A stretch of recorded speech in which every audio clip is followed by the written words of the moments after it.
Assalamualaikum warahmatullahi wabarakatuh. Kami di sini akan mempresentasikan kajian jenis-jenis vertebrata air yang dapat dibudidayakan berdasarkan teknik budidayanya berdasarkan tinjauan tiga jurnal dari mata kuliah vertebrata air.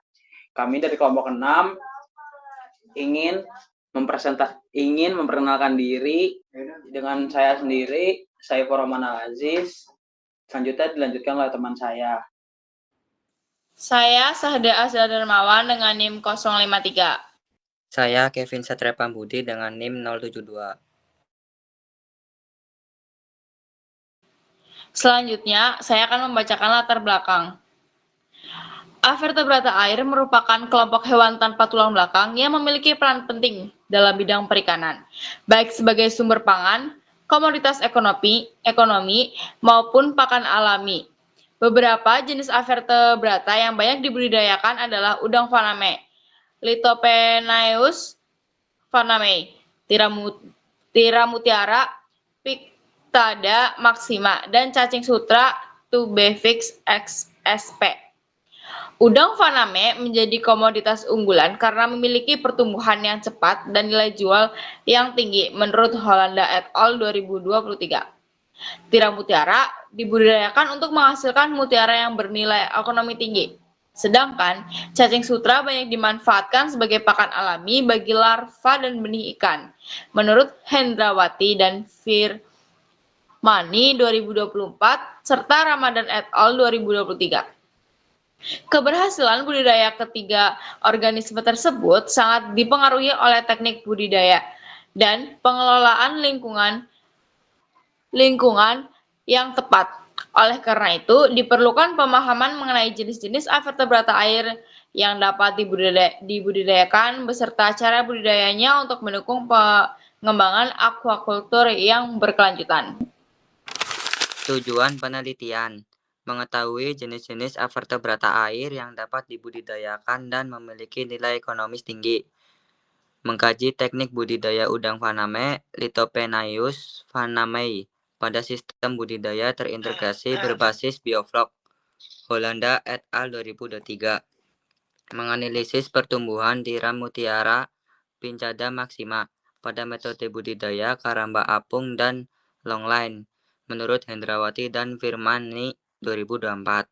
Terus mengetahui pengaruh ketebalan media fermentasi ampas tahu dan padat tebar terhadap pertumbuhan cacing sutra Tubifex, menurut Ramadan et al. 2023.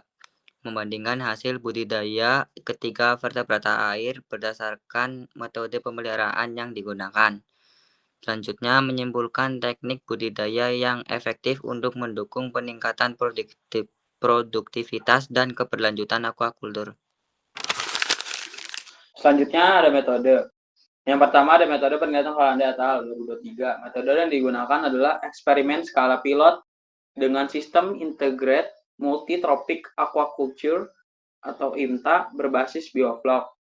Penelitian dilakukan dengan memelihara udang faname atau Lithopenaeus fanamei dan ikan nila atau Oreochromis niloticus dalam satu sistem budidaya terintegrasi. Yang kedua ada metode penelitian Hendrawati dan Firmani 2024, observasi pertumbuhan tiram mutiara pada metode karamba, apung, dan longline.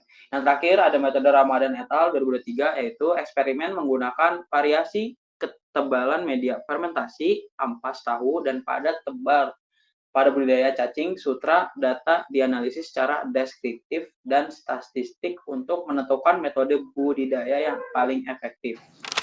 Selanjutnya, ada hasil penelitian dari ketiga jurnal tersebut.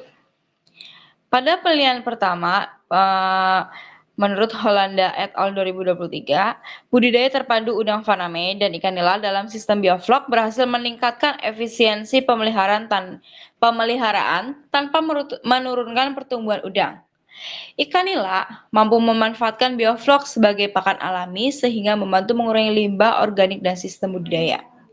Selanjutnya, yang kedua itu metode keramba apung dan longline tidak menunjukkan perbedaan pertumbuhan yang signifikan pada tiram mutiara, Pictada Pictada maxima. Namun, metode longline memiliki lebih sedikit organisme pengganggu, sehingga pemeliharaan lebih mudah dan kondisi budidayanya lebih stabil. Nah, metode longline adalah teknik budidaya yang menggunakan tali utama yang dipasang secara horizontal di perairan dan ditopang oleh pelampung. Kemudian, organisme seperti tiram mutiara digantung pada tali tersebut untuk memperoleh sirkulasi air dan pakan alami yang optimal. Kelebihan metode longline itu sendiri, sirkulasi air akan lebih baik. Pasokan fitoplankton sebagai pakan alami lebih banyak, kepadatan pemeliharaan lebih tinggi, dan cocok untuk perairan yang relatif dalam.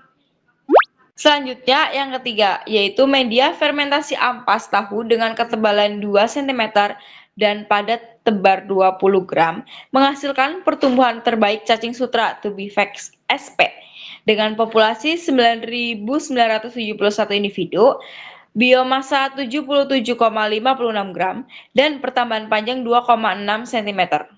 Terus ada pembahasan berdasarkan ketiga keberhasilan perataan RW oleh budidaya yang sesuai dengan karakteristik biologis masing-masing organisme. Pada budidaya udang faname, sistem integrated multitropic aquaculture berbasis bioflok mampu meningkatkan efisiensi pemanfaatan nutrien dan menjaga kualitas air dan tetap stabil sehingga mendukung pertumbuhan dan kelangsungan hidup organisme budidaya menurut Holanda et al. 2023. Pada budidaya tiram mutiara, perbedaan metode pemeliharaan seperti karamba apung dan longline memberikan pengaruh terhadap pertumbuhan cangkang karena berkaitan dengan sirkulasi air dan ketersediaan pakan alami di lingkungan budidaya, menurut Hendrawati dan Firmani 2024. Sementara itu, budidaya cacing sutra menunjukkan bahwa penggunaan media fermentasi ampas tahu dapat meningkatkan ketersediaan bahan organik sebagai sumber nutrien sehingga pertumbuhan biomasa dan kepadatan populasi menjadi lebih tinggi. Menurut Ramadan et al. 2023. Ketiga, penelitian tersebut menunjukkan bahwa kualitas lingkungan budidaya merupakan faktor utama yang menentukan keberhasilan produksi. Selain itu, pemanfaatan teknologi dan media budidaya yang tepat dapat meningkatkan efisiensi produksi serta mengurangi dampak lingkungan. Oleh karena itu, penerapan metode budidaya yang sesuai perlu dilakukan untuk memperoleh hasil produksi yang optimal dan mendukung keberlanjutan usaha aquaculture. Selanjutnya ada kesimpulan. Berdasarkan hasil kajian, udang faname, tiram mutiara, dan cacing sutra merupakan akrobata air yang memiliki nilai ekonomis tinggi dan dapat dibudidayakan dengan metode yang berbeda sesuai kebutuhan masing-masing.